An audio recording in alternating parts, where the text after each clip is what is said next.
আমার ছেলের বিয়েতে আমার পুত্রবধূ সবার সামনে আমাকে অপমানিত করেছিল, এই বলে যে আমাদের ছবির মধ্যে গ্রামের লোক চাই না। আমার ছেলে আমাকে বাঁচানোর সাহস করতে পারল না, শুধু নিজের মাথা নিচু করে নিল। আমি লজ্জিত হয়ে কিছু না বলে চলে গেলাম। পরের দিন সে আমাকে ফোন করল, পিতাজি, আমার ফার্মের চাবিগুলো চাই। আমি একটা গভীর শ্বাস নিলাম এবং তাকে সেই 4টে শব্দ বললাম যা সে কোনোদিন ভুলবে না।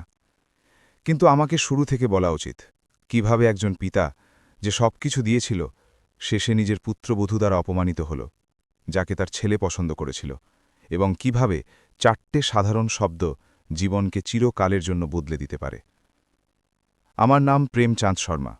আমার বয়স 56 বছর। আমি হরিয়ানার অমরপুর ফার্মে জন্মেছিলাম। কৃষকের ছেলে। আমার হাতে মাটির গন্ধ তখন থেকেই আছে যখন থেকে আমার মনে পড়ে। কিন্তু সেই মাটি আর সেই সৎ পরিশ্রম একটা সাম্রাজ্য তৈরি করেছিল। আজ আমি 500 একর জমির মালিক। গবাদি পশু, ফসল, কৃষি ব্যবসা, যা আমেরিকাতেও রপ্তানি হয়। আমার সম্পত্তি প্রায় 150 কোটি টাকার। কিন্তু আমি এখনও একজন কৃষকের মতো পোশাক পরি, কারণ আমি সেটাই। জুতো, পাগড়ি, কাজ করার জামা, বেপরোয়া, কোনো আড়ম্বর নেই, কেবল একজন মানুষ যে সৎ পরিশ্রমের মূল্য জানে। আমি সুমিত্রা দেবীর সাথে 22 বছর বয়সে বিয়ে করেছিলাম। সে ছিল 19 বছরের। সেও কৃষকের মেয়ে ছিল, যার হাত কাজ করতে জানত, যার হৃদয় ত্যাগ বুঝতে পারত। আমাদের 2 সন্তান হল। আকাশ শর্মা এখন 32 বছরের এবং পূজা শর্মা 28 বছরের। আমি তাদের সবকিছু দেওয়ার জন্য 30 বছর ধরে পশুর মতো পরিশ্রম করেছি। শিক্ষা, সুযোগ, আমার চেয়ে উন্নত জীবন। আকাশ একটা বেসরকারি বিশ্ববিদ্যালয় থেকে বিজনেস অ্যাডমিনিস্ট্রেশন নিয়ে পড়াশোনা করেছিল। আমি গর্বের সাথে প্রতিটি টাকা মিটিয়ে দিয়েছিলাম, এটা ভেবে যে আমি ভবিষ্যতে এমন এক ছেলের পেছনে বিনিয়োগ করছি যে ত্যাগের মর্যাদা বুঝবে। কিন্তু বিশ্ববিদ্যালয় আকাশকে বদলে দিল, অথবা হয়তো এটা শুধু এটাই দেখালো যে সে আসলে কে ছিল। সে ফার্ম নিয়ে, নিজের শিকড় নিয়ে আর আমাকে নিয়ে লজ্জিত হতে লাগল। পিতাজি, আপনি কি আপনার গ্র্যাজুয়েশনে জুতো পরে আসতে পারেন না? সে আমাকে বলেছিল। লোকেরা ভাববে যে আপনার বাবা একজন কৃষক, কারণ আমি তো তাই। আমি শুধু এটুকুই বলছিলাম যে আপনি যদি আরও প্রফেশনাল দেখান তবে ভালো হবে। আমি আমার ক্ষেত্রে প্রফেশনাল। সত্যি বলতে আমি তার গ্র্যাজুয়েশনে জুতো পরেই গিয়েছিলাম, কারণ আমি সেই ভণ্ডামি করতে যাচ্ছিলাম না যা আমি নই। আকাশ লজ্জিত ছিল, আমি তার মুখে সেটা দেখেছিলাম, কিন্তু আমি কিছু বলিনি, কারণ আমার মনে হয়েছিল এটা একটা পর্যায়। সে বড় হবে এবং অবশেষে বুঝবে যে সে কোথা থেকে এসেছে। আমি ভুল ছিলাম। গ্র্যাজুয়েশনের পর আকাশ মুম্বাইয়ের একটি পরামর্শদাতা কোম্পানিতে চাকরি পেয়ে গেল। ভালো আয় করছিল, কিন্তু ফার্ম থেকে যা আয় হতো তার তুলনায় কিছুই না। যদিও সে সেটা জানত না, কারণ আমি তাকে কোনোদিন বলিনি যে সবকিছু কতটা ছিল।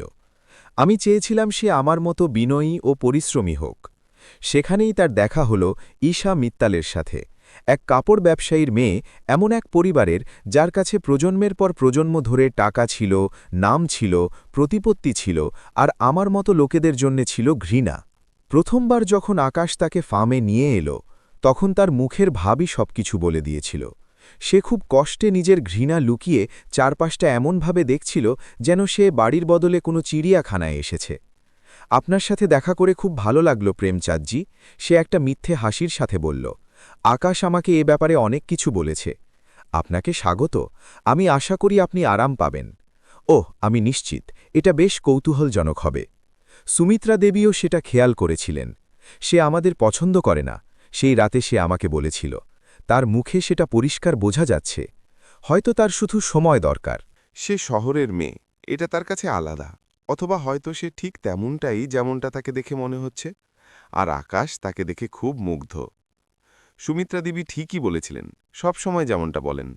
পরের 2 বছরে যখন আকাশ আর ঈশা মিত্তলের সম্পর্ক আরও গভীর হল, তখন সব সংকেত স্পষ্ট হয়ে গেল। ঈশা মিত্তল কোনো দিন ফার্মে আসতে চাইত না। তার কাছে সব সময় অজুহাত থাকত, আমার কাজ আছে, আমার পরিবারের আমাকে দরকার, আমি যাত্রা করে ক্লান্ত হয়ে পড়েছি। আর আকাশ আরও বেশি করে বদলাতে লাগল। কম আসত, কম ফোন করত, যেন সে জেনে শুনে নিজের শিকড় থেকে দূরে সরে যাচ্ছিল। বেটা, সব ঠিক আছে তো? আমি তাকে জিজ্ঞেস করেছিলাম। হ্যাঁ পিতাজি, শুধু ব্যস্ত আছি। আপনি তো জানেন কেমন হয়। কিন্তু এটা ব্যস্ততা ছিল না, এটা ছিল লজ্জা। নিজের কৃষক পিতার জন্য, নিজের কৃষক পরিবারের জন্য, নিজের ইতিহাসের জন্য লজ্জা। যখন আকাশ তার বাগদানের ঘোষণা করল, সুমিত্রা দেবী আর আমি খুশি হয়েছিলাম ঠিকই, কিন্তু সতর্কও ছিলাম।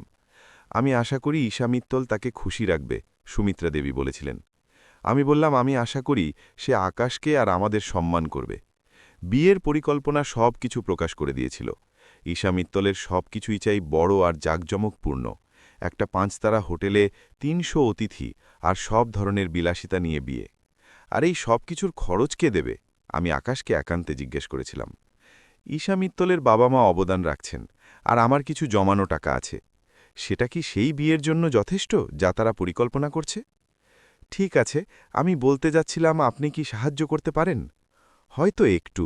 একটু মানে কতটা? হল, খাবার, মিউজিকের জন্য 1 কোটি টাকা?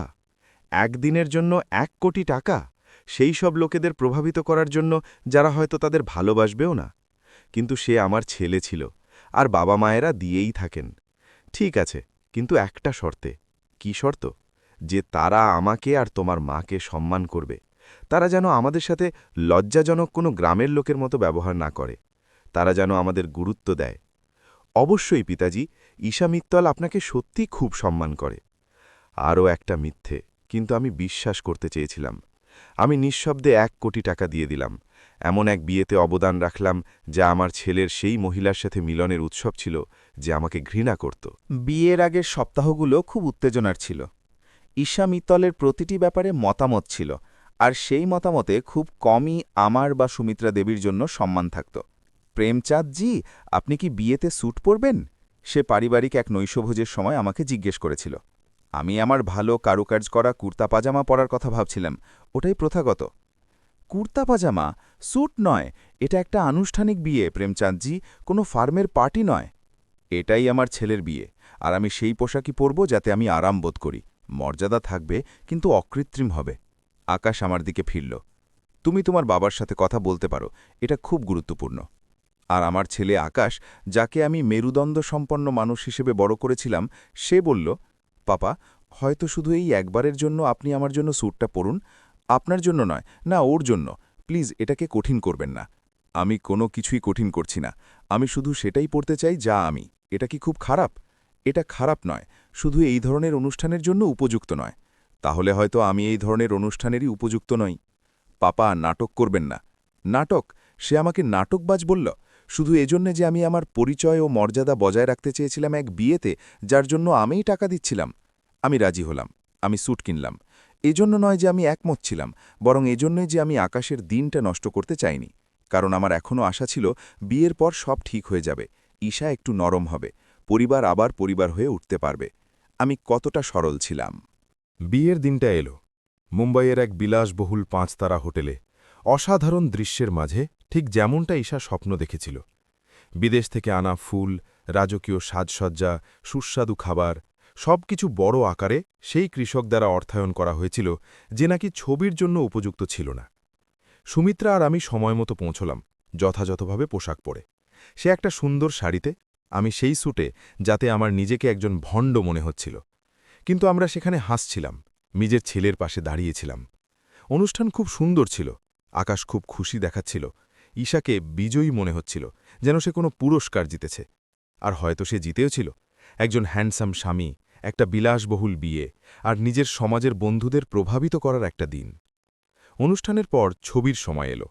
পেশাদার ফটোগ্রাফার গ্রুপগুলোকে সাজিয়ে দিচ্ছিল, পরিবার, বন্ধু, স্মৃতি ধরে রাখার জন্য। বরের পরিবার, ফটোগ্রাফার ডাকল। সুমিত্রা আর আমি এগিয়ে গেলাম আকাশ আর ঈশার সাথে ফটো তোলার জন্য।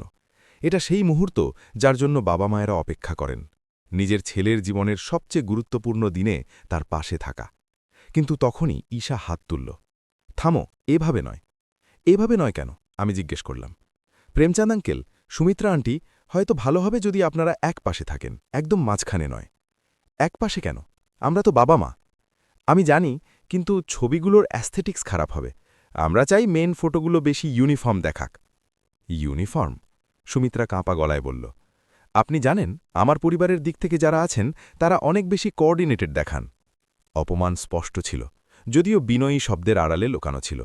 আমাদের বাইরে রাখা হচ্ছিল, কারণ আমরা যথেষ্ট আধুনিক বা যোগ্য দেখাচ্ছিলাম না। আকাশ, আমি আমার ছেলের দিকে তাকিয়ে বললাম, তুমি কি এটা হতে দেবে? আকাশ ঈশা আর আমার দিকে তাকালো। তার মুখে একটা সংঘর্ষ আর কাপুরুষতার ভাব ছিল। তারপর সে মাথা নিচু করে নিল। পাপা, শুধু কয়েকটা ছবিই তো, কোনো বড় ব্যাপার নয়, আপনি অন্য ছবিতে থাকতে পারেন। কোনো বড় ব্যাপার নয়? এটা তোমার বিয়ের দিন, আর তোমার স্ত্রী আমাদের বলছে যে আমরা মেন ছবিতে থাকার মতো যথেষ্ট ভালো নই। ওটা ওভাবে বলিনি, ঈশা শুরু করল। তাহলে কিভাবে বললে? আমরা মেন ছবিতে গ্রামের লোক চাই না, বর্ধিত পরিবারের জন্য আলাদা ছবি আছে, আপনারা সেখানে থাকতে পারেন। নিস্তব্ধতা, পূর্ণ নিস্তব্ধতা। চারপাশের লোকেরা দেখছিল, কেউ অবাক, কেউ লজ্জিত, কেউ হয়তো ঈশার সাথে একমতও ছিল। গ্রামের লোক, আমি আবারও বললাম, আপনি আমাদের এই নামেই ডাকেন? প্রেমচাঁদ আঙ্কেল, এটাকে ব্যক্তিগতভাবে নেবেন না, এটা কেবল একটা বর্ণনামূলক শব্দ। এটা আমার জন্য, আমার স্ত্রীর জন্য, আমরা যা তৈরি করেছি তার জন্য, আর যা তোমার এই পারফেক্ট বিয়েকে সম্ভব করেছে তার জন্য একটা অপমান। পাপা প্লিজ, আকাশ ফিসফিস করে বলল, আপনি তামাশা করছেন। আমি তামাশা করছি আকাশ? তোমার স্ত্রী এইমাত্র আমাদের গ্রামের লোক বলল, আমাদের সেই দিনের ছবি থেকে বাদ দিয়ে দিল, যার জন্য আমি টাকা দিয়েছি, আর তুমি আমাকে বলছো তামাশা না করতে? এটা ওদের দিন, এটাকে পারফেক্ট থাকতে দিন।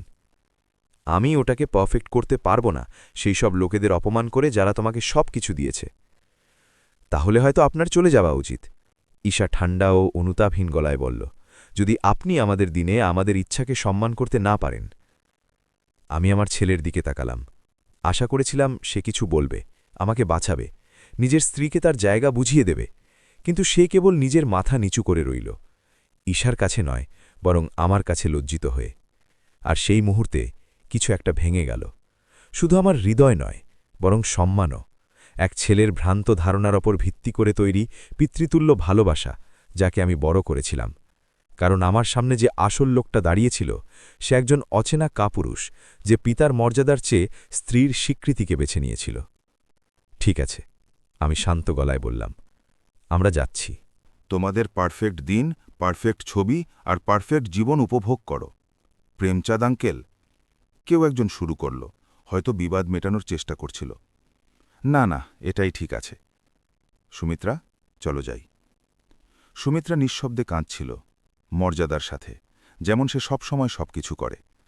আমি তার হাত ধরলাম, আর আমরা ভিড়ের মধ্য দিয়ে বেরিয়ে গেলাম, যারা এখন ফিসফিস করছিল, যারা একজন কৃষক আর তার স্ত্রীর প্রকাশ্য অপমান দেখেছিল।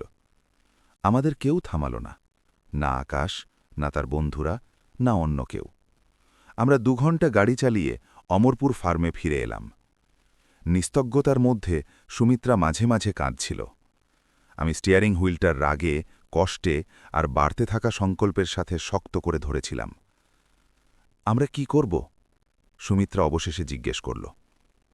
আমি এখনও জানি না, কিন্তু কিছু তো করবই, কারণ এটা এভাবে চলতে পারে না। কিন্তু কি? সে এখন ওর স্ত্রী, আর আকাশ ওকেই বেছে নিয়েছে। সে ভুল বেছে নিয়েছে, আর তাকে এর পরিণাম বোঝার দরকার আছে। সেই রাতে আমি ঘুমাতে পারলাম না। ভাবতে থাকলাম, পরিকল্পনা করতে থাকলাম, হিসাব করতে থাকলাম। কারণ ঈশা একটা মস্ত বড় ভুল করেছিল। সে এমন একজন মানুষকে অপমান করেছিল, যার কাছে সম্পদ, শক্তি আর সঠিক সময়ের অপেক্ষা করার ধৈর্য ছিল। আর সেই সময়টা খুব তাড়াতাড়ি আসবে। পরের দিন আমি সবসময়কার মতো তাড়াতাড়ি উঠে গেলাম। ক্ষেত কোনোদিন বিশ্রাম নেয় না, পশুদের যত্নের প্রয়োজন হয়। ব্যক্তিগত কষ্টের তরোয়া না করেই কাজ চলতে থাকে। আগের দিনের অপমানের তরোয়া না করেই কাজ চলে। সুমিত্রা রান্নাঘরে ছিল, তার চোখ লাল ছিল, সে সারা রাত কেঁদেছিল। কিছু খেয়েছ? আমি তাকে জিজ্ঞেস করলাম। সামান্য। আপনি? বেশি না, কিন্তু ঠিক আছে। আমার কাছে এখন স্পষ্টতা আছে। এখন আমি জানি কি করতে হবে। আমাকে একটা গুরুত্বপূর্ণ কাজ করতে হবে। তুমি কি করবে? অপেক্ষা করবে, দেখবে, আর যখন সঠিক সময় আসবে তখন জবাব দেবে। প্রেমচাঁদ, এমন কিছু করো না যার জন্য পরে অনুতাপ করতে হয়। ও আমাদের ছেলে। ও আমাদের ছেলে, কিন্তু কাল সে এটা প্রমাণ করে দিয়েছে যে তার আনুগত্য আমাদের সাথে নেই। সে সেই মহিলার সাথে আছে যে আমাদের নিচু দেখায়, আর এর ফল তাকে ভোগ করতে হবে। সকাল প্রায় 10টার সময় আমার ফোনে ঘণ্টা বাজল। আকাশ ছিল। বিয়ের পরেই প্রথম ফোন এসেছিল। রাতে তো সে ক্ষমা চাওয়ার জন্য ফোন করেনি, কোনো কথা বোঝানোর জন্যও না। পিতাজি, সে স্বাভাবিক সুরে বলল, যেন কিছুই হয়নি। আপনারা কেমন আছেন? তোমার কি মনে হয় আমরা কেমন থাকব? অপমানিত হওয়ার পর, আলাদা হয়ে যাওয়ার পর, গেঁয়ো বলে অপমানিত হওয়ার পর? পিতাজি, ও ব্যাপারে ঈশা ঘাবড়ে গিয়েছিল, সে ওটা খারাপ উদ্দেশ্যে বলেনি। খারাপ উদ্দেশ্যে বলেনি? আকাশ, সে আমাদের ছবি থেকে বাদ রাখল, আমাদের গেঁয়ো বলল, আর তুমি কিছু করলে না, আমাদের বাঁচানোর জন্য একদম কিছু করলে না। আমি খুব কঠিন পরিস্থিতির মধ্যে ছিলাম, আমি দিনটা খারাপ করতে চাইনি। তাহলে তুমি তোমার বাবা মায়ের সাথে নিজের সম্পর্ক খারাপ করাটাই পছন্দ করলে, সেই সব লোকেদের সাথে যারা তোমাকে সব কিছু দিয়েছে, তোমার পড়াশোনা, তোমার বিয়ে, তোমার জীবনের খরচ চালিয়েছে। আমি জানি, আর আমি সত্যি লজ্জিত, কিন্তু পিতাজি, আমাকে আপনার কাছে কিছু চাওয়ার আছে। ঠিক ওই কথাটাই ছিল। ফোন করার আসল কারণ কোনো ক্ষমা নয়, কোনো সত্যিকারের অনুতাপ নয়, বরং একটা অনুরোধ। কি চাই তোমার? আমি ঠান্ডা গলায় জিজ্ঞেস করলাম। ফার্মের চাবিগুলো? ঈশা আর আমি আমাদের হানিমুন অমরপুর ফার্মে কাটাতে চাই। ও বলছে এটা খুব রোম্যান্টিক হবে, প্রাইভেট হবে, সব কিছু থেকে দূরে। আমি চুপ রইলাম।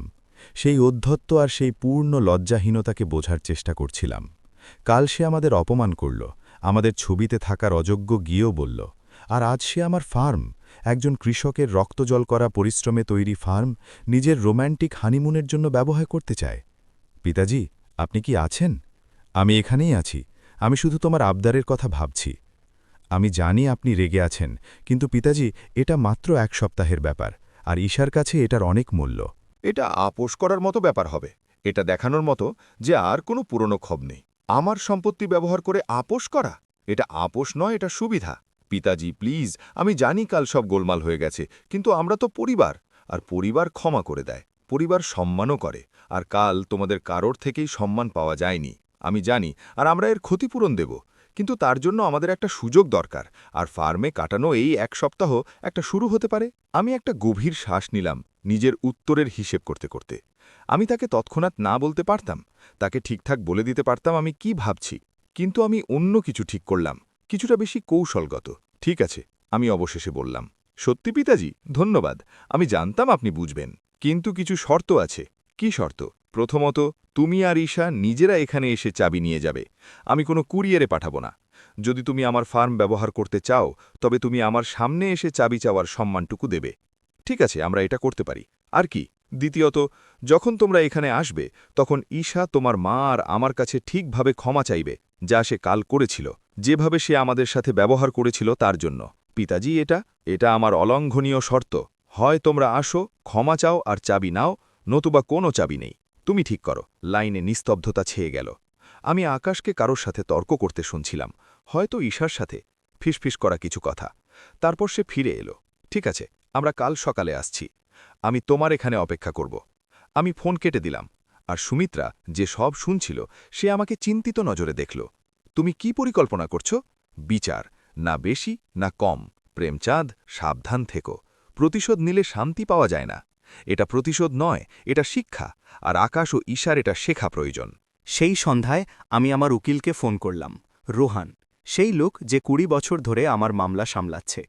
রোহান, আমাকে কিছু কাগজ আপডেট করতে হবে, আমার উইল, ফার্মের সম্পত্তির কাঠামো, সবকিছু। কিছু হয়েছে নাকি? হ্যাঁ, আর আমাকে গুরুত্বপূর্ণ কিছু পরিবর্তন করতে হবে।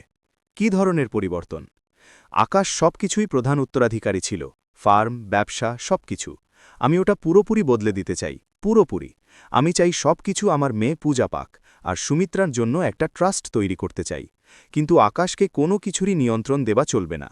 কেবল সীমিত ব্যবহারের অধিকার থাকবে যদি সে ফার্মে ফিরে আসার সিদ্ধান্ত নেয়, জমিতে কাজ করে, একজন কৃষকের মতো থাকে যাকে সে এত ঘৃণা করে। এটা খুব কঠোর, এটা জরুরি। তুমি কি কাগজগুলো তৈরি করতে পারবে? হ্যাঁ, কিন্তু প্রেমচাঁদ, তুমি কি একদম নিশ্চিত? রাগ তো চলে যেতে পারে। কষ্টের সময় নেওয়া স্থায়ী সিদ্ধান্ত অনুতাপ নিয়ে আসতে পারে। কোনো রাগ নেই, স্পষ্টতা আছে। বহু বছরের মধ্যে এই প্রথমবার আমি পরিষ্কার দেখতে পাচ্ছি আমার ছেলে কে, এবং সেই জিনিসের উত্তরাধিকারী হবার যোগ্য নয় যা আমি তৈরি করেছি। যখন তার নিজের সেই পরিচয়ে লজ্জা লাগে, যখন সে তার স্ত্রীকে আমাদের অপমান করতে দেয়। ঠিক আছে, আমি সবকিছু তৈরি রাখব। তোমার কবে পর্যন্ত চাই? যত তাড়াতাড়ি সম্ভব, এই সপ্তাহের মধ্যে, যদি তুমি পারো। আমি করে দেব। আমি আমার মেয়ে পূজাকেও ফোন করলাম, যে সবসময় ফার্মকে ভালোবেসে এসেছে, যার কোনোদিন নিজের শিকড় নিয়ে লজ্জা ছিল না। পিতাজি, কেমন আছেন? আমি শুনলাম বিয়েতে কি হয়েছে, আমি বিশ্বাসই করতে পারছি না ঈশা এমনটা করতে পারল। তোমার ভাই ওকে ওটা করতে দিয়েছিল। আমি সেটাই বিশ্বাস করতে পারছি না। আকাশ বদলে গেছে, যবে থেকে ও ঈশার সাথে মিশছে। মনে হয় যেন ও অন্য কেউ হতে চাইছে, আর এর মধ্যেও কোথা থেকে এসেছে সেটাকে অস্বীকার করাও অন্তর্ভুক্ত। আর তোমার কি ফার্ম নিয়ে লজ্জা লাগে, বা আমাদের নিয়ে? মজা করছেন পিতাজি? আমি আপনাকে নিয়ে গর্ব করি, যা আপনি বানিয়েছেন তার ওপর গর্ব করি, সেই সৎ পরিশ্রমের ওপর আর সেই মূল্যবোধের ওপর। আর যদি পারতাম তবে আমি ফার্মেই থাকতাম, কিন্তু আমার কাজ তো শহরে। আর যদি এমন কোনো উপায় থাকত যাতে তুমি ফার্মের দেখাশোনা করতে পারো, বা ওটা তোমার হয়ে যেত, যাতে তুমি সেটাকে আরও বিকশিত করতে পারো, তোমার কি তাতে উৎসাহ থাকত? আপনি কি বলছেন? আমি আমার উইলে সম্পত্তির কাঠামো পরিবর্তন করছি, আর আমি চাই তুমিই উত্তরাধিকারী হও। আকাশ নয়? পিতাজি, এটা খুব বড় ব্যাপার। আপনি কি নিশ্চিত? পুরোপুরি। আকাশ প্রমাণ করেছে সে এর গুরুত্ব বোঝে না। যা কিছু আমাদের আছে সব তোমার, আর তুমি এই উত্তরাধিকারকে এগিয়ে নিয়ে যাবে। আমি বুঝতে পারছি না কি বলবো। বলো যে হ্যাঁ, যখন সঠিক সময় আসবে তুমি আমাদের পরিশ্রমের সম্মান করবে, এই জমিতে গর্বের সাথে কাজ করবে, আর কোনোদিন কৃষক হওয়ার জন্য লজ্জিত বোধ করবে না। একেবারে হ্যাঁ পিতাজি, সব সময়। পরের দিন আকাশ আর ঈশা অমরপুর ফার্মে সকাল প্রায় 11টা নাগাদ তাদের নতুন BMW নিয়ে পৌঁছল, যা হয়তো ঈশার বাবা মায়ের দেওয়া উপহার ছিল। তারা গাড়ি পার্ক করে বাইরে এলো। ঈশা নিজের সেই হালকা লুকানো বিরক্তির ভাব নিয়ে চারপাশটা দেখছিল। সুমিত্রা আর আমি বারান্দায় তাদের জন্য অপেক্ষা করছিলাম। কোনো হাসি নেই, কোনো জড়িয়ে ধরা নেই, শুধু অপেক্ষা। পিতাজি, মাতাজি, আকাশ কাছে এসে বলল, আমাদের আসতে দেওয়ার জন্য ধন্যবাদ। সে বলেছিল যে তারা ক্ষমা চাইতে আসবে। হ্যাঁ, ঠিক আছে। ঈশার কিছু বলার আছে? ঈশা এক পা এগিয়ে এলো। তার মুখে বিরক্তি আর বাধ্য হওয়ার একটা মিশ্র ভাব ছিল। স্পষ্ট ছিল যে সে সেখানে থাকতে চায়নি। স্পষ্ট ছিল যে তার মধ্যে কোনো সত্যিকারের অনুতাপ নেই। প্রেমচাঁদজি, সুমিত্রাজি, সে নির্লিপ্ত গলায় শুরু করল, আমার আফসোস হচ্ছে যদি বিয়েতে আমার কথাগুলোর ভুল মানে বের করা হয়ে থাকে। আমার উদ্দেশ্য অপমান করা ছিল না। ভুল মানে বের করা হয়েছে? আমি আবারও বললাম, তুমি বলেছিলে আমাদের ছবিতে গ্রামের লোক চাই না। এর ভুল মানে কি হতে পারে? ঠিক আছে, আমি খুব টেনশনে ছিলাম আর মাঝে মাঝে না ভেবেই কিছু বলে ফেলি। তাহলে তুমি ভাবো যে আমরা ছবি তোলার অযোগ্য গেঁয়ো লোক, শুধু তুমি সেটা সব সময় বলো না, তাই তো? তাহলে ব্যাপারটা কি? কারণ যদি তাদের খারাপ লেগে থাকে তবে ওটা ক্ষমা নয়, ওটা বাহানা। আকাশ মাঝখানে কথা বলে উঠল, পিতাজি, ও চেষ্টা করছে। এটা যথেষ্ট নয়। না, এটা যথেষ্ট নয়, কারণ সত্যিকারের ক্ষমার জন্য এটা স্বীকার করা জরুরি যে তুমি কি ভুল করেছ। ব্যাখ্যার ওপর দোষ চাপানো নয়, টেনশনকে বাহানা হিসেবে ব্যবহার করা নয়, বরং বলা, আমি ভুল ছিলাম, আমি আপনাদের অপমান করেছি, আপনাদের বাইরে রেখেছি, আর আমার সত্যি এর জন্য আফসোস হচ্ছে। আমি তো ওটাই বলছি, ঈশা প্রতিবাদ করল। না, তুমি ওটা বলছো না। কিন্তু ঠিক আছে, কারণ এখন আমি ঠিকঠাক বুঝে গেছি তুমি কে আর তুমি এই পরিবারকে কতটা সম্মান করো। তাহলে আপনি কি আমাদের চাবি দেবেন নাকি দেবেন না? সে বাড়তে থাকা বিরক্তির সাথে জিজ্ঞেস করল। আমি আমার ছেলের দিকে তাকালাম, যে আমার দিক থেকে চোখ সরিয়ে নিচ্ছিল, যে জানত তার স্ত্রী অসম্মান করছিল কিন্তু কিছুই করছিল না, ঠিক কালকের মতো, যেমনটা সে হয়তো সব সময় করবে। না, আমি অবশেষে বললাম। কি? দুজনে একসাথে বলে উঠল। আমি তোমাদের চাবি দেব না। তুমি আমার ফার্ম, যেই ফার্মকে তুমি এত ঘৃণা করো, নিজের হানিমুনের জন্য ব্যবহার করতে পারবে না। কিন্তু আপনি বলেছিলেন যদি আমরা আসি আর ক্ষমা চাই তবেই। আকাশ শুরু করল। আমি বলেছিলাম এসো আর ঠিকভাবে ক্ষমা চাও, আর ঈশা সেটা করেনি। সে একটা বাজে বাহানা খাড়া করেছে, কোনো বাস্তব অনুতাপ ছাড়াই, এটা স্বীকার না করেই যে সে কি করেছে। পিতাজি, এটা রসিকতা, এটা তো শুধু একটা ফার্ম। এমন তো নয় যে আমাদের কাছে অনেক অপশন আছে। আর ওইখানেই সে ভুলটা করল। শুধু একটা ফার্ম, যেন এটার কোনো গুরুত্ব নেই, যেন এটা আমার জীবন, আমার পরিশ্রম, আমার উত্তরাধিকার নয়। শুধু একটা ফার্ম। আমি আবার বললাম, সুমিত্রা, তুমি কি শুনলে? এটা শুধু একটা ফার্ম, যে জায়গায় আমরা আমাদের বাচ্চাদের বড় করলাম, যেখানে আমরা আমাদের জীবন তৈরি করলাম, যেখানে আমরা ৩০ বছর ধরে প্রতিদিন কাজ করলাম। শুধু একটা ফার্ম। আমার ওটা উদ্দেশ্য ছিল না। আকাশ পিছিয়ে আসার চেষ্টা করছিল। হ্যাঁ, তোমার উদ্দেশ্য ওটাই ছিল, আর এটাই সবচেয়ে স্পষ্ট সত্য যা তুমি বলেছ।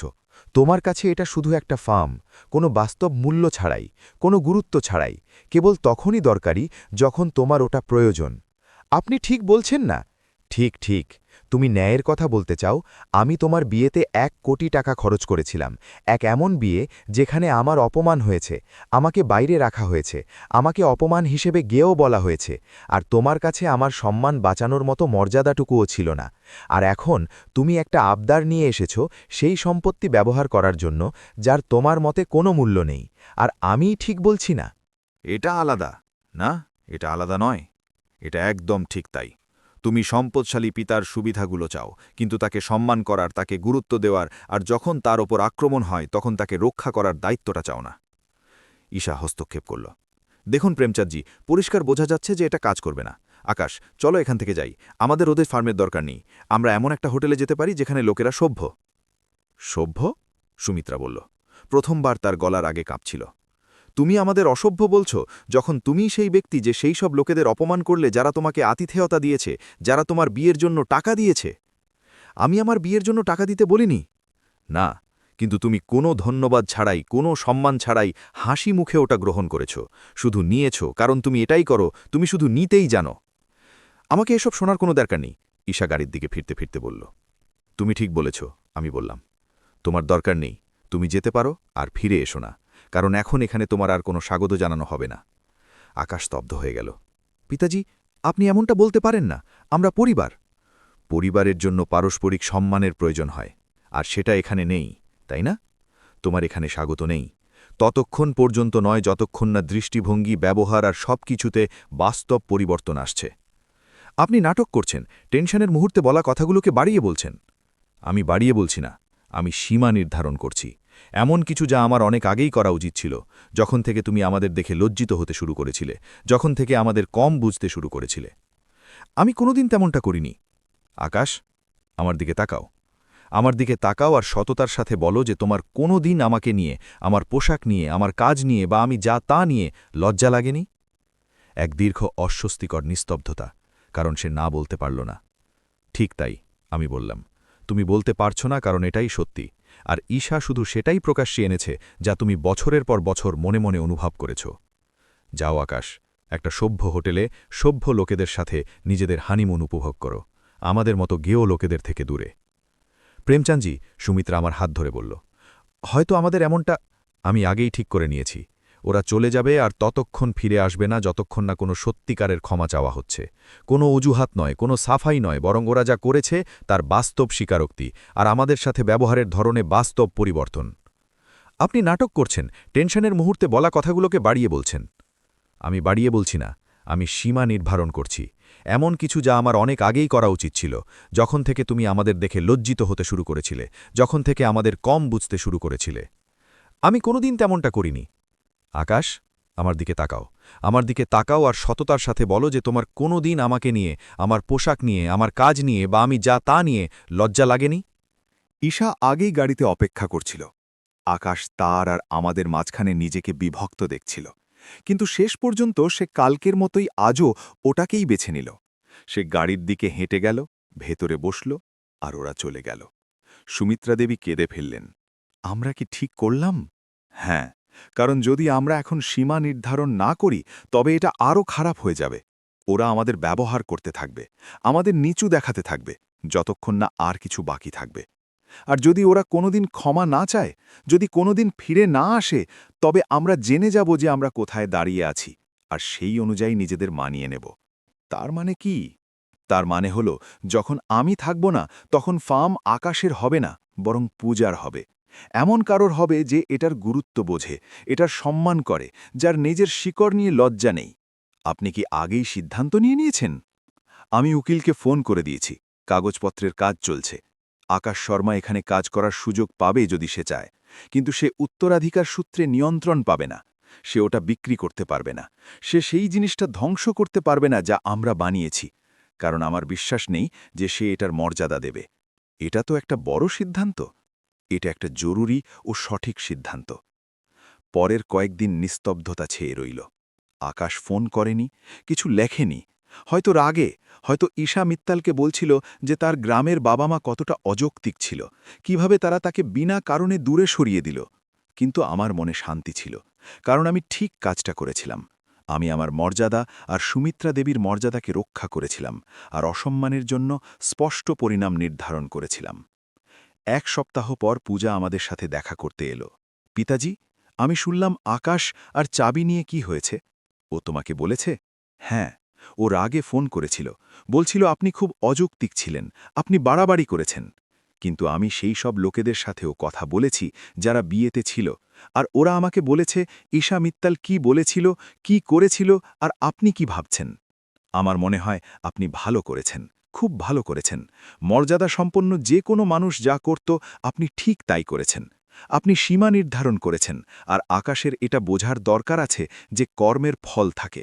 ধন্যবাদ আমার মেয়ে, এটার অনেক গুরুত্ব আছে। আর পিতাজি, উইলে পরিবর্তনের ব্যাপারে আপনি কি সত্যি সিরিয়াস? আপনি কি সত্যি চান আমি ফার্ম সামলাই? পুরোপুরি সিরিয়াস। তুমি এটার গুরুত্ব বোঝো, এটার সম্মান করো, আর তোমার কাছে এটার বিস্তার ও আধুনিকীকরণের একটা ভিশন আছে। আমি আপনাকে নিরাশ করব না। আমি জানি, কারণ তুমি আমার মেয়ে, আমার রক্তের, আমার কাজের নীতিবোধের, আর আমরা যা তার ওপর আমার গর্বের প্রতিচ্ছবি। বিয়ের 2 সপ্তাহ পর আমি ঈশা মিত্তলের পিতা শ্রীমান অতুলের থেকে এক অপ্রত্যাশিত ফোন পেলাম। প্রেমচাঁদজি, আমি অতুল বার্মা বলছি। আপনার কাছে কি কথা বলার মতো সময় হবে? অবশ্যই। আমি বিয়েতে হওয়া ঘটনার কথা শুনলাম, আর তারপর ফার্মের চাবির ব্যাপারেও।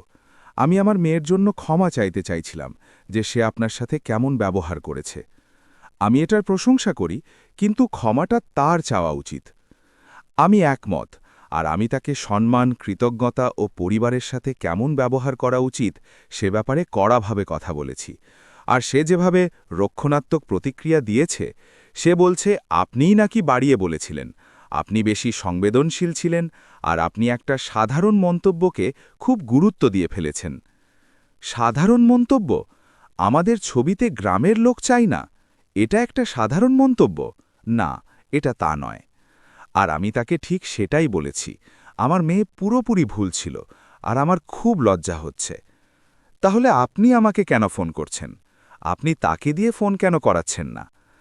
কারণ সে তার বাবার মতোই জেদি, আর ততক্ষণ ফোন করবে না যতক্ষণ না সে নিজে অনুভব করছে যে তার এটা করা উচিত।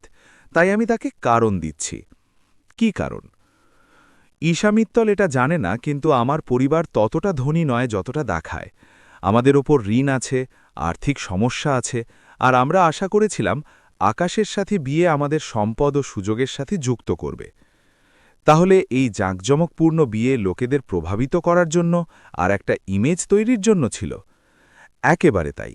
আর এখন ঈশা মিত্তল চিন্তিত, কারণ তার মনে হয় আকাশের পারিবারিক সম্পত্তি আর ফার্মের ব্যবসার ওপর দখল আছে, আর সে ওটার দাবি করার জন্য ওকে চাপ দিচ্ছে। তাহলে এটা শুধু ঘৃণা ছিল না, এটা লোভও ছিল। দুদিক থেকেই। প্রেমচাঁদজি, একজন বাবা হিসাবে আমি আপনাকে ধৈর্য ধরার অনুরোধ করছি। ওদের পরিণত হওয়ার একটা সুযোগ দিন, ওরা শিখবে। আমি ওদের বিয়েতে আগেই সুযোগ দিয়েছিলাম, যখন ওরা আমাকে অপমানিত করেছিল, যখন ওরা কোনো সত্যিকারের ক্ষমা ছাড়াই চাবির জন্য এসেছিল। আমি ধৈর্য ধরেছি, এখন পরিণামের সময়। আমি সেটা বুঝি আর সম্মান করি। আমি শুধু চাইছিলাম আপনি পুরো গল্পটা জানুন। ফোন করার জন্য ধন্যবাদ। আমি ফোন কেটে দিলাম, আর সবকিছু আরও পরিষ্কার হয়ে গেল। ঈশা মিত্তল কেবল গ্রামের মানুষকে নিচু দেখাত না, সে তার টাকা, সম্পত্তি আর উত্তরাধিকারও চেয়েছিল, আর সে আকাশকে ব্যবহার করছিল সেটা পাওয়ার জন্য। কিন্তু এটা কাজ করার ছিল না, কারণ যে 4টে সাধারণ শব্দ আমি আকাশকে বলেছিলাম তাতেই সব কিছু বদলে গিয়েছিল, আর সেটা সে তখনও জানত না। বিয়ের 1 মাস পর বিষয়গুলো আরও দ্রুত হতে লাগল। আকাশ ঘন ঘন ফোন করা শুরু করল। ক্ষমা চাওয়ার জন্য নয়, মিটমাট করার জন্য নয়, বরং ভবিষ্যৎ পরিকল্পনা আর সুযোগের ব্যাপারে কথা বলার জন্য। পিতাজি, আমাদের ফার্মের ব্যাপারে, ব্যবসার ব্যাপারে আর সবকিছুতে আমার ভূমিকা নিয়ে কথা বলা দরকার। তোমার ভূমিকা আকাশ?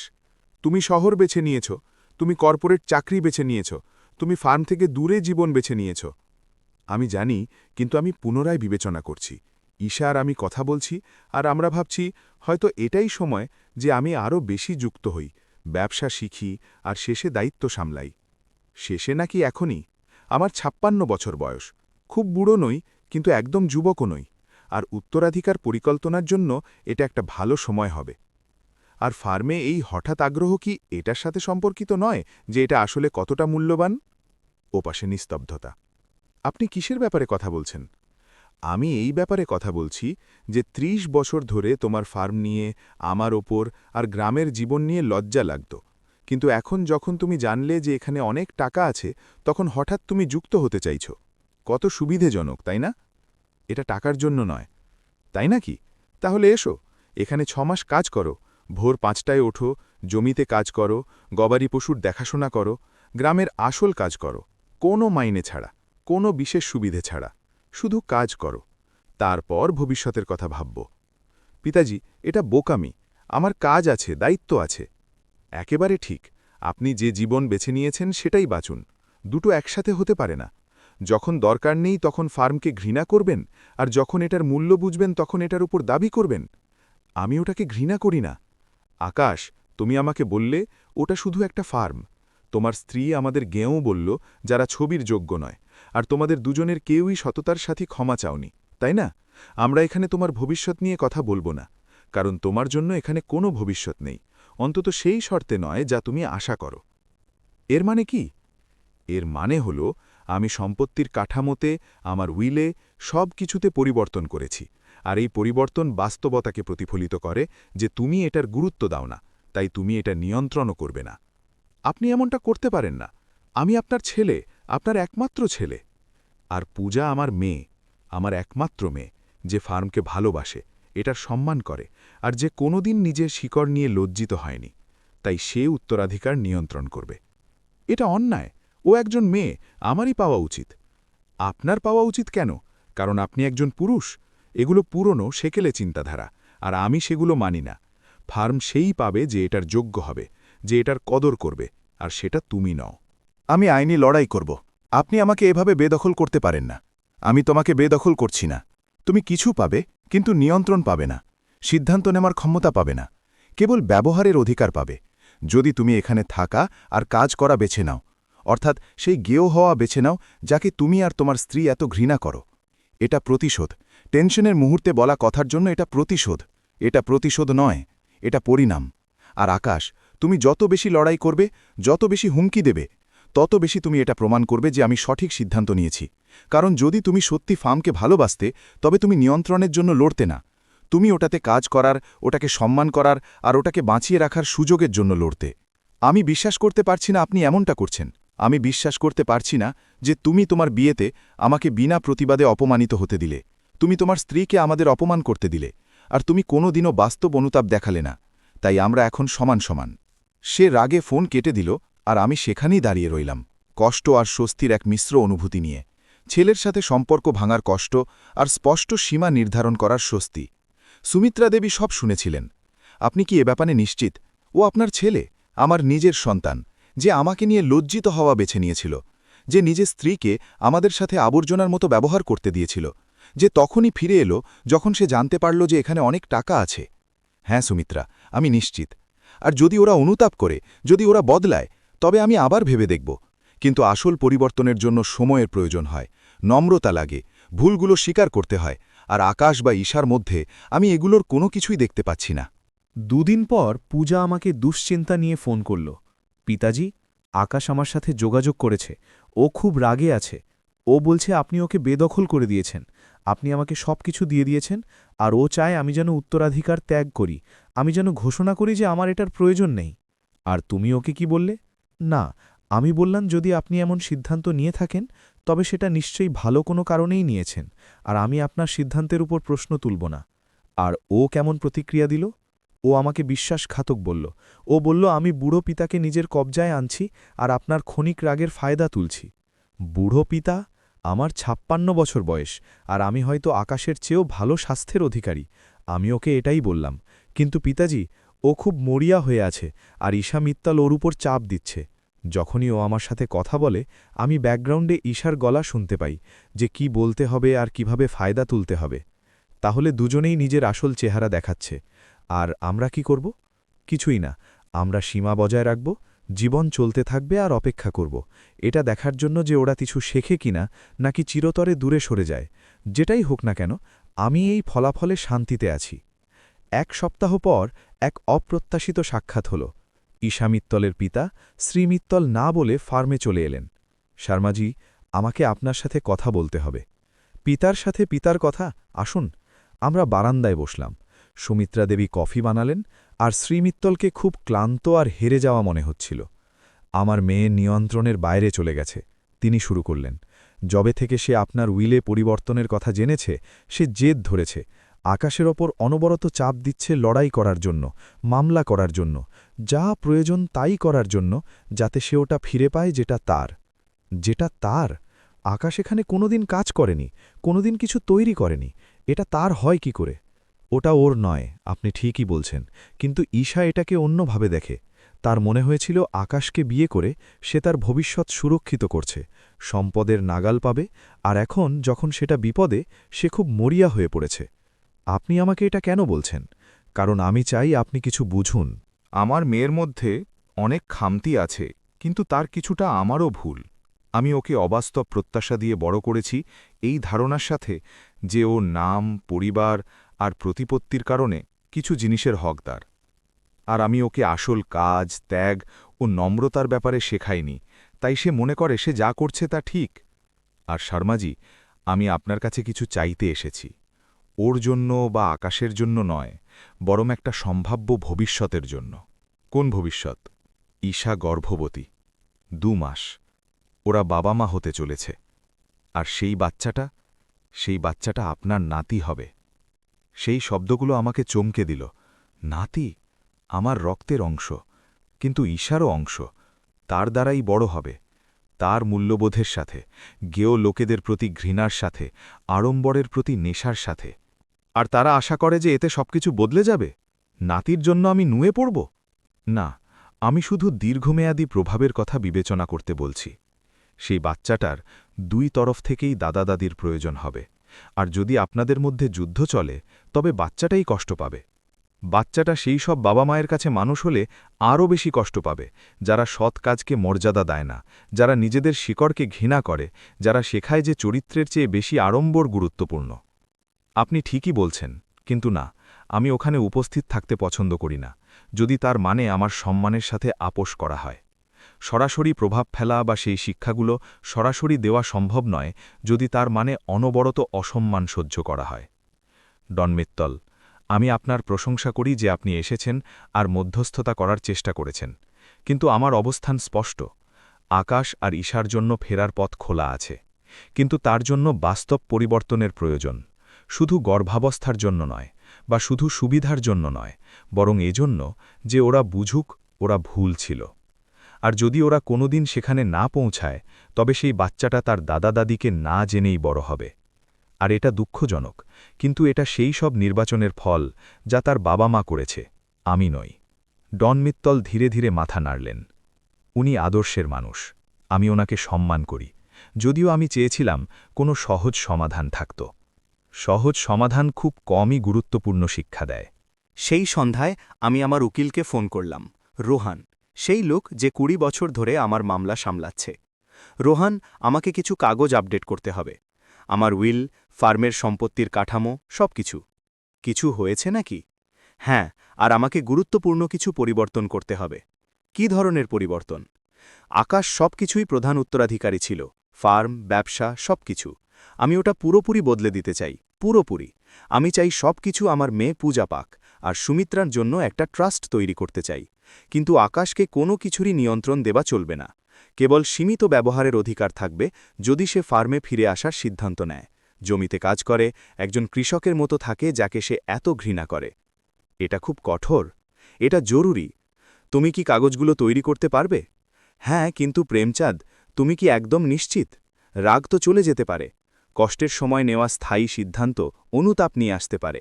কোনো রাগ নেই, স্পষ্টতা আছে।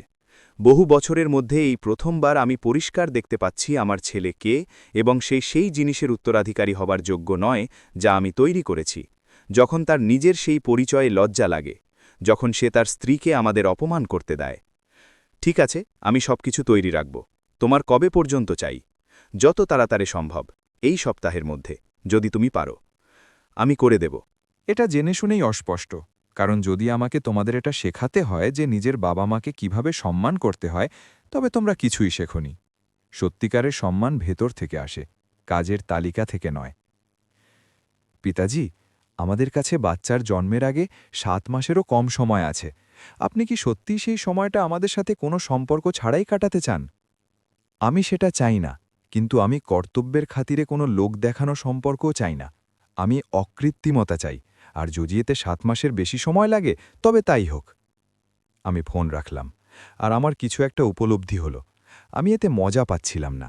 নিজের ছেলের সাথে কঠোর হওয়া, সীমা নির্ধারণ করা, দূরত্ব বজায় রাখা সন্তোষজনক ছিল না, কিন্তু এটাই জরুরি ছিল, কারণ বিকল্প ছিল এটাই যে ওরা আমার অসম্মান করতে থাকত, আর আমার নাতিকে এটা শেখাতো যে একগেয়েও দাদুর লজ্জার বিষয় ছিল, নিজের শিকড় অস্বীকার করার বিষয় ছিল।